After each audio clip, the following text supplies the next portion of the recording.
the California Long Beach mission is very unique because it is the smallest proselyting mission in the world, meaning that from one end to the other end, you can get there in about 45 minutes or less. So, but you have to keep in mind this statistic that there's more people in the state of California than there is the country of Canada. So there's a lot of people there in the boundaries. But so there's about 8 or 9 stakes total within the Long Beach mission, and it's nice too because it's along the California coastline, so you do get to see the ocean and stuff in certain areas, but where the sand begins, the mission ends, so you're not allowed to go on the beach.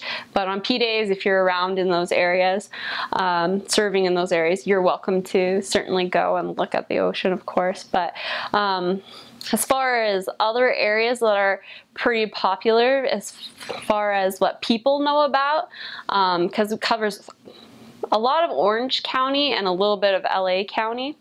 So Huntington Beach is a popular place that a lot of people know about. That's in the mission. Catalina Island is actually part of the mission. So right before when I left the mission, there weren't any missionaries over there, but there's usually 2 elders and that serve there. There's companionship of elders, but they have to be Spanish speaking because there's a lot of Spanish out in Catalina. Compton is in the mission. I know people hear of Compton and get kind of worried. A lot of mothers do. But for mothers of sisters that are going there, don't worry, because sisters don't serve there. But mothers of elders, don't worry. The Polynesians take good care of those elders out there. So, and all the members take good care of them. But so those are some kind of the areas that are very unique to the Long Beach mission. And as far as languages called, there's Cambodian elders that were called when I was there. I don't know if maybe they branched it out to Cambodian sisters, but that's the only other unique language besides Spanish and English. But there's quite a variance of nationalities of the missionaries. So I served with a lot of different sisters, some from Korea, some from Laos, some from Tonga or Samoa, that were different nationalities, and same with elders, a lot of. So it's really neat to see how you know, there is that melting pot aspect within the mission too, and something that I love about California too. I'm sure people have talked about the difference of cultures that are out there and different people, but something that I always thought was so neat was how I would always end up having to call the mission office and request, like, say, a Croatian Book of Mormon, or just be calling for different languages in the Book of Mormon. I once had to call them because we were teaching a Farsi person, or an Italian, or Persian, I remember that one, or just Korean. So it's just pretty neat how the work still moves forward so much with all these different people with different backgrounds, and you see that so much in California, and especially within Long Beach, just because it's a very city central. But at night you do hear the Disneyland fireworks in some areas. So don't worry if you start hearing banging at like about 9:30. It's nothing to be concerned about. It's just Disneyland fireworks. Most of the sisters, missionaries on my mission, they were in cars. So I know with the influx of sisters, they're probably in bikes now. But elders, there was always elders on bikes, unfortunately. I'm sorry, elders there. But yeah, so as far as public transport, we never would ride the bus just because the areas were so small. But if you serve I served in always a family ward and a singles ward, so I had the whole zone as far as an area. But now, of course, if you have just a ward area, it's relatively smaller than what you think, because obviously the Long Beach mission is small, but there are so many people within that. Do not be discouraged with thinking that, because there are so many interesting and different people within those areas. So I guess that's a little bit what's so unique about the California Long Beach mission as far as facts and statistics. And something that I like too is that just because our mission was so close, that we would have a lot more encounters with our mission president and wife. So which is really neat, that we always had zone conference, we always had district meeting, that was always we were always able to have that. But I remember that every 3 months all the sister missionaries got together with the mission president's wife, and we'd always have a get together on a P day, on a select P day, where we'd have devotionals or do some sort of faith building or finding, you know, collaborating as far as that goes. So that was really special. I always enjoyed being able to have that interaction always, because I really felt really unified within our mission, because you would see a lot of the missionaries that you had come to work with a lot, and you came to really have that friendship and that unity in that way. So that's something really cool about Long Beach.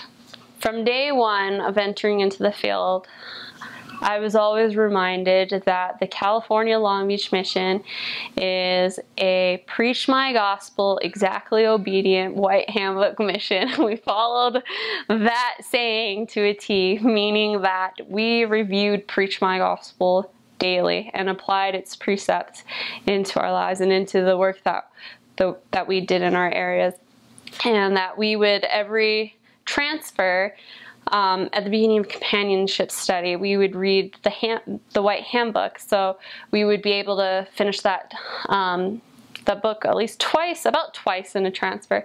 So that way we were always familiar with what Heavenly Father expected of us, what his guidelines and what he wanted us to do.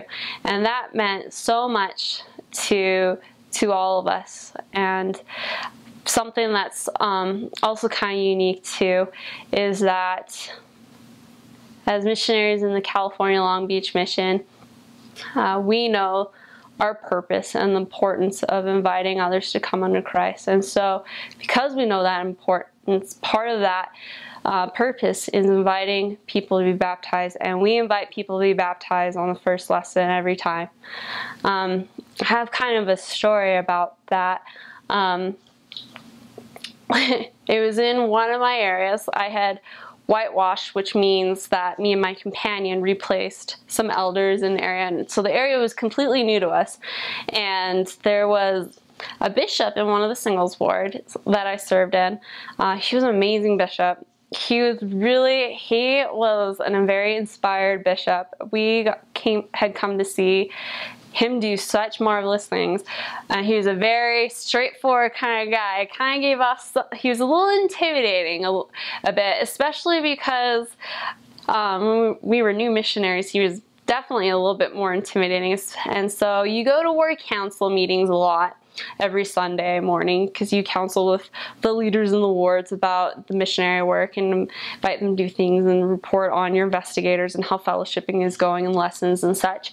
And so that first week of ward council meeting, where we were reporting about our work that week, and we had members come up and say, just so you know, he can be pretty stern, and he kind of made us a little afraid of the bishop.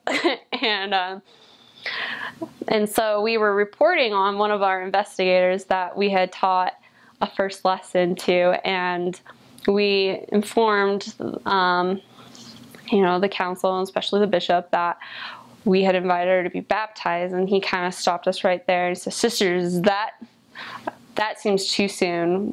I'm concerned here. I don't want her to be scared away." And he has every right to think that. He certainly does. And I just remember getting a prompting saying, "Tell him what our mission is like." And I was like, "I don't think so, not right now." But I got the prompting again to tell him what our mission is. And I was like, all right, you don't have to tell me twice. And so I remember I tried to be bold. I think I was bold, but not stern. But I said, "Bishop, we are the California Long Beach mission, and we invite people to come unto Christ. That means we invite them to be baptized on the first lesson so they know why we're there and what to expect from us. And it kind of went quiet, and he just kind of looked at me, and I was like, oh no, he's gonna. But he just kind of smiled and said, okay. And but yeah, I just have always taken that to heart, and I'm grateful for that experience early on in my mission, because it does mean something to be a California Long Beach missionary, and that I'm grateful that Heavenly Father always pushes us to be what we're expected to be, and I know that we can achieve that through His help.